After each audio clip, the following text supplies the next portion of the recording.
सैनिक अड्डा चैनल में हम सैनिकों के लिए कल्याणकारी योजना के बारे में बातें करेंगे और इससे आप लोगों को अवगत कराएंगे।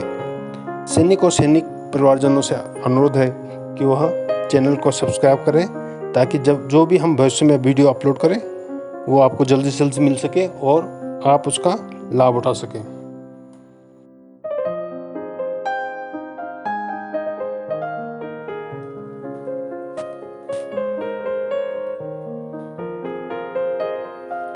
आज हम पेंशन कैलकुलेशन के लिए जो फॉर्मूला यूज़ किया जाता है उसके बारे में समझेंगे।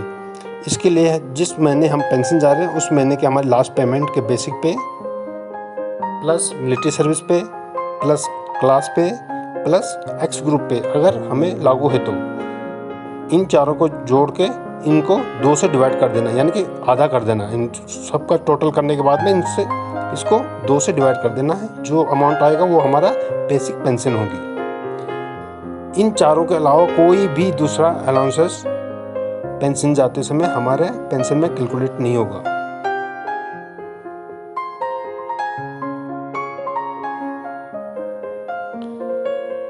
माना किसी की पेंशन जाते समय किसी की लास्ट पेमेंट थी 40,000 रुपये, उसकी मिलिट्री सर्विस पे 5200 रुपये, क्लास पे थी 675 रुपये, तो उसकी टोटल पेंशन कैलकुलेशन होगी तीनों का प्लस करके 40,000 प्लस 5200 प्लस 675 रुपये, तीनों को प्लस करके वैल्यू आई 45,875 रुपये। उसको हम 2 से डिवाइड कर देंगे तो उसकी वैल्यू आ रही है 22,938 रुपये।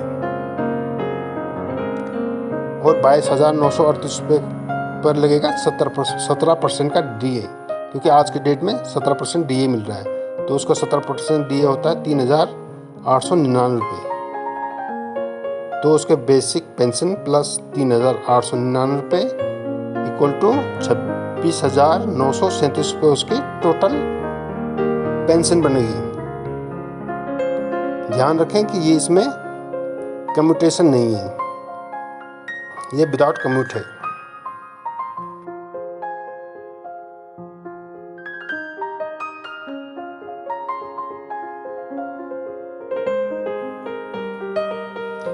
मेरे रिटायरमेंट जाते समय मेरी बेसिक पेमेंट की डिटेल मैं आपको दिखा रहा हूँ कितनी थी।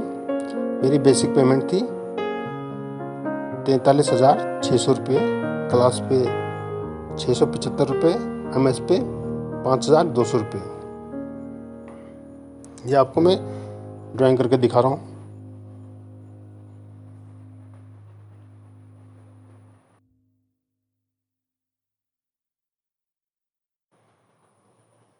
पेंशन जाते समय लास्ट बेसिक पे थी 43,600 रुपये, मिलिट्री सर्विस पे 5200 रुपये और क्लास पे थी 675 रुपये, जो कि मुझे नहीं मिली। क्यों नहीं मिली?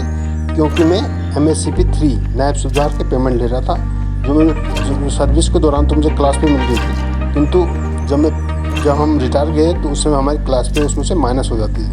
तो हमें केवल 43,600 प्लस मिलिट्री सर्विस पे 5200 रुपये को ही कैलकुलेट करके हमें पेंशन निर्धारित की गई है। तो इस तरह से मेरा 43,600 रुपये बेसिक पे, जो बैंड पे प्लस मिलिट्री सर्विस पे 5200 रुपये प्लस करके हमारे टोटल हुआ था 48,800 रुपये, जिसको हमने 2 से डिवाइड किया तो हमारी बेसिक पेंशन निकली 22,400 रुपये। ठीक, इस पे 17% का DA 4,148 रुपये हुआ और इस तरह से ग्रांड टोटल हुआ 28,548 रुपये।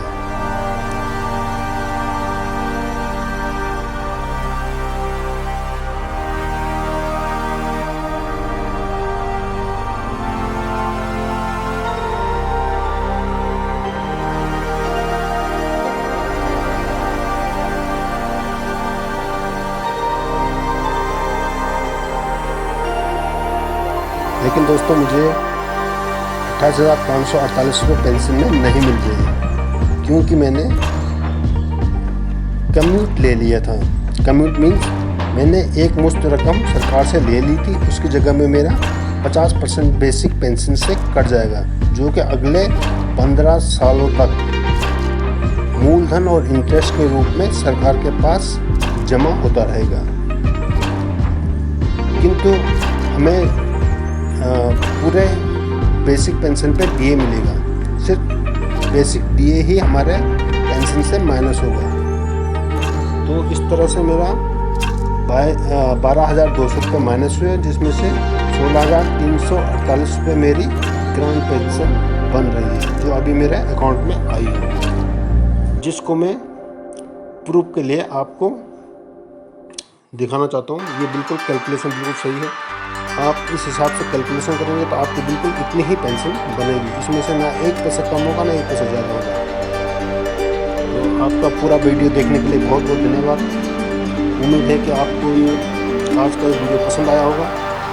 आपको और किसी चीज़ के लिए कोई इंक्वायरी करनी है, कुछ पूछना है, तो प्लीज़ कमेंट्स में लिखें। मैं आपको पक्का अच्छी तरह से समझाऊंगा कैसे हम आगे वाले, इसके अलावा हम आगे वाले दिनों में ग्रेजुएटी कम्यूट के बारे में डिस्कस करेंगे, और पेंशन जाने के बाद में होने वाली तकलीफ़ों के बाद मैं आपसे डिस्कस करूंगा, और हमारे डॉक्यूमेंटेशन में क्या क्या कमियां रह जाती है, छोटी छोटी बातें जो हम पेंशन जाने के बाद में उसकी दिक्कतें झेलते हैं, तो उस सब के बारे में आपसे मैं डिस्कस करूंगा।